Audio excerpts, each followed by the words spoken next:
ఆకాశవాణి శ్రోతలకు నా నమస్కారాలు. ప్రపంచ ఆరోగ్య సంస్థ వరల్డ్ హెల్త్ ఆర్గనైజేషన్ పిలుపు మేరకు ప్రతి సంవత్సరం మే 31ని వరల్డ్ నో టొబాకో డేగా పరిగణిస్తారు.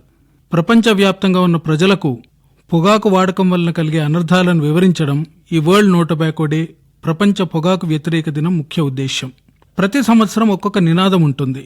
అయితే 2017 సంవత్సరం ముఖ్య నినాదము tobacco use a threat to development, అంటే పొగాకు వాడకం వలన ఆర్థిక ప్రగతి కుంటుపడుతుంది, దేశ ప్రగతి కుంటుపడుతుంది అనేది ఈ వరల్డ్ నో టొబాకో డే 2017 ముఖ్య ఉద్దేశం. అయితే శ్రోతలందరికీ కొన్ని ముఖ్య విషయాలు చెప్పదలుచుకున్నాను. ముఖ్యంగా పొగాకు వాడకం వలన కలిగే అనర్థాలేంటి, పొగాకు మానేస్తే కలిగే సత్ఫలితాలేంటి, అలాగే మరి మన దేశంలో న్యాయపరంగా ఎలాంటి చట్టాలున్నాయి, ప్రపంచవ్యాప్తంగా ఎలాంటి చట్టాలున్నాయి అనేది అందరూ తెలుసుకోవాలి. పొగాకు మహమ్మారి గురించి కొన్ని విషయాలు తెలుసుకుంటే ముఖ్యంగా ప్రపంచవ్యాప్తంగా పొగాకు అనేది నివారించదగ్గ మరణాలకు పొగాకు వాడకం ముఖ్య కారణం. అంటే it's the most common preventable cause of death. అలాగే ప్రపంచంలోని మరణాలకు రెండవ ముఖ్య కారణం. మరి పొగాకు వాడకం వలన అంటే స్మోకింగ్ ఫామ్ అయినా లేకపోతే నాన్ స్మోకింగ్ అంటే సిగరెట్స్ కానీ, బీడీ కానీ, చుట్ట కానీ ఇలాంటివే కాకుండా జర్దా కానీ, గుట్కా కానీ, ఖైని ఇవన్నీ వాడడం మూలాన పొగాకు ఏ రూపాన వాడినా అది దుష్ఫలితాలు ఇస్తుంది. It is the only legally sold product which is injurious to human health అని WHO డైరెక్టర్ జనరల్ గారు చెప్పారు. ముఖ్యంగా గుండె రక్తనాళాల్లోని ఎండోథీలియం పొరను దెబ్బతీయడం వలన కరోనరీ రక్తనాళ వ్యాధి వచ్చే అవకాశం ఉంటుంది. అలాగే కాళ్లకు, చేతులకు సరఫరా చేసే రక్తనాళ అంతరాయం మూలాన రక్త ప్రసరణ వ్యవస్థకు అంతరాయం ఏర్పడుతుంది. రెండవది, ఊపిరితిత్తుల కణాల్లోని పొరను దెబ్బతీయడం వలన వీళ్ళందరికీ ఊపిరితిత్తుల వ్యాధి, ముఖ్యంగా క్షయవ్యాధి కూడా వచ్చే అవకాశం ఉంటుంది. అలాగే క్యాన్సర్ వ్యాధి సోకే అవకాశం ఉంటుంది. ముఖ్యంగా ఉదరకోశ వ్యాధి, కాలేయానికి సంబంధించిన క్యాన్సర్ ఇవన్నీ కూడా పొగాకు వాడకం వలన కలిగే దుష్ఫలితాలు. అలాగే గర్భిణీ స్త్రీలలో పొగాకు వాడకం వలన దుష్ఫలితాలు వచ్చే అవకాశం ఉంటుంది. వారిలో పుట్టే బిడ్డలకు వారి లో బర్త్ వెయిట్ అంటే బరువు తక్కువగా ఉండడం కానీ, వారిలో ఊపిరితిత్తుల వ్యాధి రావడం కానీ, అలాగే సడన్ ఇన్ఫాంట్ డెత్ సిండ్రోమ్ అకస్మాత్తుగా పుట్టిన బిడ్డలు చనిపోయే అవకాశం ఎక్కువగా ఉంటుంది. అలాగే వంధ్యత్వం, ఇన్ఫర్టిలిటీ ఇవన్నీ కూడా ఈ పొగాకు వాడకం వల్ల కలిగే అనర్థాలు. అయితే ముఖ్యంగా శ్రోతలు తెలుసుకోవాల్సింది ఏంటంటే, చాలామంది అంటుంటారు నేను తాగితే మరి మిగతా వారికి ఏమవుతుంది, ఏం కాదు కదా అని. అలా కాదు. సెకండ్ హ్యాండ్ స్మోక్ అనేది దీని గురించి తెలుసుకోవడం చాలా ముఖ్యం. ఒకరు జల్సా చేస్తుంటే అంటే ఒకరు పొగాకు వాడుతుంటే, స్మోకింగ్ కనుక చేస్తుంటే చుట్టుపక్కల ఉన్న అందరికీ దానివల్ల వచ్చే దుష్ప్రభావం వచ్చే అవకాశం ఉంటుంది. దీన్నే సెకండ్ హ్యాండ్ స్మోక్ అంటారు. అంటే ఒక వ్యక్తి కనుక సిగరెట్ కాల్చినప్పుడు రెండు అంశాలు ఉంటాయి దీంట్లో. ఒకటి మెయిన్ స్ట్రీమ్ స్మోక్, రెండవది సైడ్ స్ట్రీమ్ స్మోక్ అని. మెయిన్ స్ట్రీమ్ స్మోక్ అంటే ఆ మనిషి కనుక సిగరెట్ కానీ, బీడీ కానీ కాలుస్తూ ఉంటే వదిలిన పొగ మెయిన్ స్ట్రీమ్ స్మోక్ అవుతుంది. తర్వాత ఆ సిగరెట్ కాలే అంచు ఉంటుంది కదా, అక్కడి నుంచి వెలువడే పొగ అది సైడ్ స్ట్రీమ్ స్మోక్ అవుతుంది. ఈ main stream smoke, side stream smoke రెండు కలిపి ఎన్విరాన్మెంటల్ టొబాకో స్మోక్ అంటారు, ETS. ETSకు సేఫ్ లెవెల్ ఏం లేదు. అంటే ఎంత చిన్న పరిమితిలో మనం ఎవరైనా స్మోకింగ్ చేసినా కూడా ఆ వాతావరణ కాలుష్యం అని అవుతుంది. ఈ వాతావరణ కాలుష్యం సెకండ్ హ్యాండ్ స్మోక్ వల్ల అందరికీ దానివల్ల గుండెపోటు కూడా చుట్టుపక్కల వాళ్ళకి వచ్చే అవకాశం ఉంటుందని శాస్త్రీయంగా తేల్చబడింది. ఇంకొక విశేషం ఏంటంటే థర్డ్ హ్యాండ్ స్మోక్. మీరు ఇదివరకు వినుండరు. ఒక వ్యక్తి కానీ ఎవరైనా కూడా ఆ పరిధిలో అంటే తన గదిలో కానీ ఆ చుట్టుపక్కల ఎక్కడన్నా సిగరెట్ కానీ, స్మోకింగ్ కానీ చేస్తూ ఉంటే అక్కడున్న కర్టెన్స్ కానీ, లేకపోతే తలుపులకు కానీ, టేబుల్ కానీ, తర్వాత అక్కడున్న వస్తువులన్నిటి మీద ఈ సిగరెట్ నుంచి వచ్చే విష పదార్థాలన్నీ కూడా పేరుకుపోతాయి. ఆ పేరుకుపోయినవి చాలా ఏళ్ల వరకు అలాగే ఉండి అక్కడ ఆ గదిలోకి వచ్చే ప్రతి వారి మీద కూడా ఈ స్మోకింగ్ పార్టికల్స్ వలన వాటి ఎఫెక్ట్ ఉండే అవకాశం ఉంటుంది. కాబట్టి దీన్ని థర్డ్ హ్యాండ్ స్మోక్ అంటారు. సో థర్డ్ హ్యాండ్ స్మోక్ వలన కూడా వ్యాధి వచ్చే అవకాశం ఉంటుంది. మరి ఇవన్నీ తెలుసుకున్న తర్వాత మరి పొగాకు మానేస్తే ఏం సత్ఫలితాలు వస్తాయి? సాధారణంగా పొగాకు మానేశారనుకోండి, 20 నిమిషాల్లోపు ఆ వ్యక్తికి రక్త ప్రసరణ, బ్లడ్ ప్రెషర్ కానీ, గుండె వేగం కానీ అవి తగ్గి సాధారణ స్థితికి చేరే అవకాశం ఉంటుంది. 12 గంటల్లోపు రక్తంలో ఉండే కార్బన్ మోనాక్సైడ్ శాతం తగ్గుతుంది. 2 నుంచి 12 వారాల్లో ఊపిరితిత్తులు తర్వాత రక్త ప్రసరణ వ్యవస్థ మెరుగవుతుంది. 1 నుంచి 9 నెలల కాలంలో గుండె జబ్బు కానీ, ఊపిరితిత్తుల లక్షణాలు దగ్గు, ఆయాసం కానీ అవి తగ్గే అవకాశం ఉంటుంది. సంవత్సర కాలంలో గుండెపోటు వచ్చే అవకాశం సగానికి సగం తగ్గుతుంది. 5 ఏళ్లలో పక్షవాతం వచ్చే రిస్క్ తగ్గుతుంది. 10 ఏళ్లలో క్యాన్సర్ రిస్క్ తగ్గుతుంది. గుండెపోటు వచ్చే అవకాశం పూర్తిగా సాధారణ రిస్క్కు రావాలి అంటే 15 ఏళ్ళు పడుతుంది. అంటే ఒక చిన్నపాటి పొగాకు వాడడం ఇంత వాడితే ఇంత దుష్ఫలితాలు వస్తాయి అని అనుకోవచ్చు. దుష్ఫలితాలు రావడానికి చాలా తక్కువ సమయమే అవుతుంది. కానీ అది మానేస్తే గనక దాని పొగాకు వాడకంలో వల్ల దుష్ఫలితాలు పోవటానికి నిమిషాల నుంచి కొన్ని ఏళ్లు పట్టే అవకాశం ఉంటుంది. కాబట్టి శ్రోతలందరూ గమనించాల్సింది ఏంటంటే, మీరు లేకపోతే మీ మిత్రులు కానీ బంధువులు కానీ పొగాకు వాడితే వారిని పొగాకు వాడకం తగ్గించాలి అని వారందరికీ చెప్పడం చాలా ముఖ్యం. ఇప్పుడు వరల్డ్ నో టొబాకో డే ఉద్దేశము, తర్వాత పొగాకు వాడకం వల్ల అనర్థాలు, పొగాకు మానేస్తే వచ్చే సత్ఫలితాలు, second hand smoke, third hand smoke గురించి తెలుసుకున్న తర్వాత మరి ప్రపంచవ్యాప్తంగా WHO ఏం ఉద్దేశాలుంటాయి, తర్వాత మన దేశంలో ఎలాంటి న్యాయపరమైన అంశాలున్నాయని తెలుసుకోవడం చాలా ముఖ్యం. ప్రపంచ ఆరోగ్య సంస్థ ప్రకారం framework convention on tobacco control అని ఒక న్యాయపరమైన ఆయుధం ఉంది.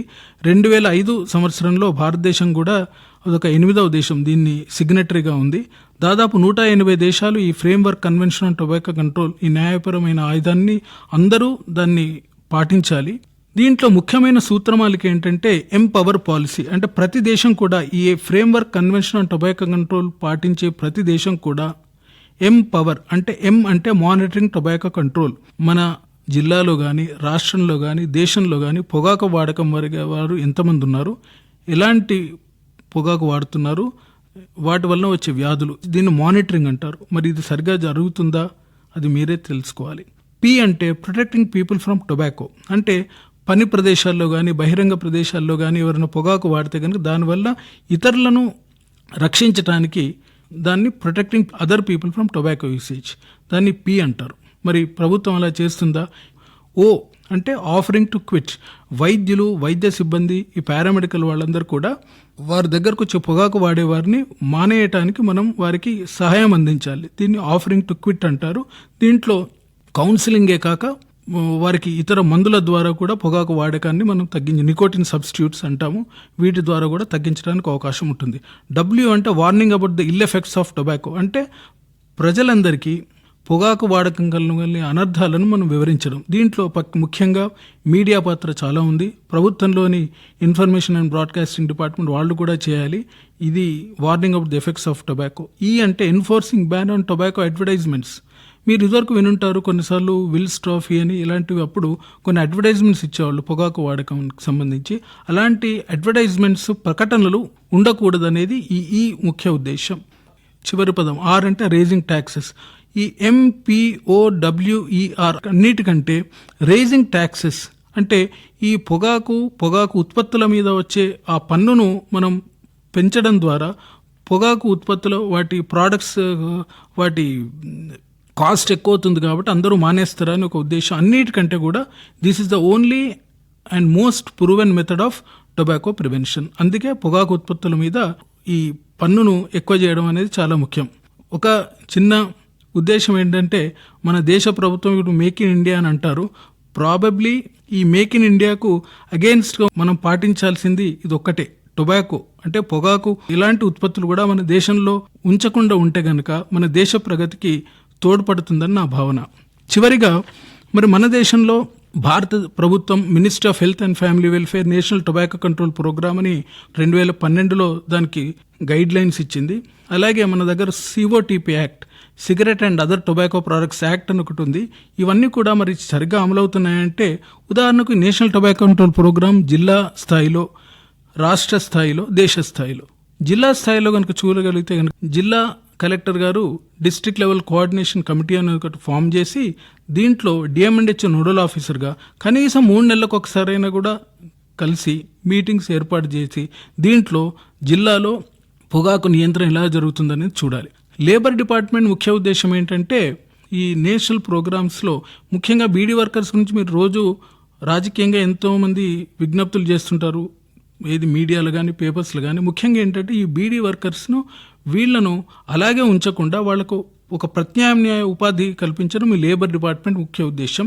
ఇది నేషనల్ టొబాకో కంట్రోల్ గైడ్ లైన్స్లో చాలా సున్నితంగా కరెక్ట్గా క్లియర్గా వివరించబడింది. అలాగే అగ్రికల్చర్ డిపార్ట్మెంట్ జిల్లాలో కానీ రాష్ట్రంలో కానీ పొగాకు ఉత్పత్తి ఎక్కడ జరుగుతుందనేది టొబాకో కల్టివేషన్ తెలుసుకొని అక్కడ వారికి ఆ అగ్రికల్చరిస్ట్ ఫార్మర్స్ను ప్రత్యామ్నాయ క్రాప్స్ పండించడానికి వారికి అవగాహన కల్పించడం, పొగాకు వలన కలిగే అనర్థాలను వివరించడం ముఖ్య ఉద్దేశం. ఇట్లనే పోలీస్ డిపార్ట్మెంట్ ఇలాగ ప్రతి శాఖకు చెందింది జిల్లా కానీ రాష్ట్ర స్థాయిలో కూడా ఉన్నాయి. దీనికి అన్నిటికీ సెంట్రల్ గవర్నమెంట్ మానిటరింగ్ చేస్తుంటుంది. దురదృష్టవశాత్తు ఈ సిఓటిపి యాక్ట్ కానీ నేషనల్ టొబాకో కంట్రోల్ ప్రోగ్రామ్ అనేటివి అమలులో సరిగ్గా లేదు. దీనివల్ల ఏమవుతుందంటే second most common cause of death and నివారించదగ్గ మరణాలకు పొగాకు వాడకం ముఖ్య కారణమని తెలిసినా కూడా, ఇంత స్థాయిలో దానివల్ల దుష్ఫలితాలు వచ్చినా కూడా అసలు ఎంతమంది ఈ పొగాకు వాడకం వలన చనిపోతున్నారనేది మన దగ్గర నిర్దిష్టంగా సమాచారం లేకపోవడం దురదృష్టకరం. అందుకే ఈ గైడ్ లైన్స్ను ఫాలో కావడం చాలా ముఖ్యం. మరి మీ కర్తవ్యం ఏంటి? మీరు ఒక సంస్థ అధినేత అయితే కనుక ఈ వరల్డ్ నో టొబాకో డే సందర్భానే కాకుండా ఇతరులకు పొగాకు వాడకం గురించి అనర్థాలను వివరించి వారు మానేయటానికి మీరు సహకరించాలి. అలాగే మీరు ఉపాధ్యాయులు అయితే మీ స్టూడెంట్స్, శిష్యులందరికీ, స్టాఫ్కి అందరికీ దీని గురించి వివరించాలి. మీ మిత్రులు కానీ, బంధువులు కానీ, కుటుంబ సభ్యులు ఎవరైనా కూడా ఈ పొగాకు వాడితే కనుక వారు పొగాకు వాడకం కలిగే అనర్థాలను వివరించి వారు మానేయటానికి సహకరించాలి. ఇదివరకు ఒక 2 శాస్త్రీయ పరిశోధనలో పొగాకు వాడకం 40 ఏళ్లలోపు ఉన్న వారికి గుండెపోటు కనుక వస్తే వాళ్ళు పొగాకు వాడకం ముఖ్య కారణమని 2012లోనే మేము తేల్చి చెప్పాము.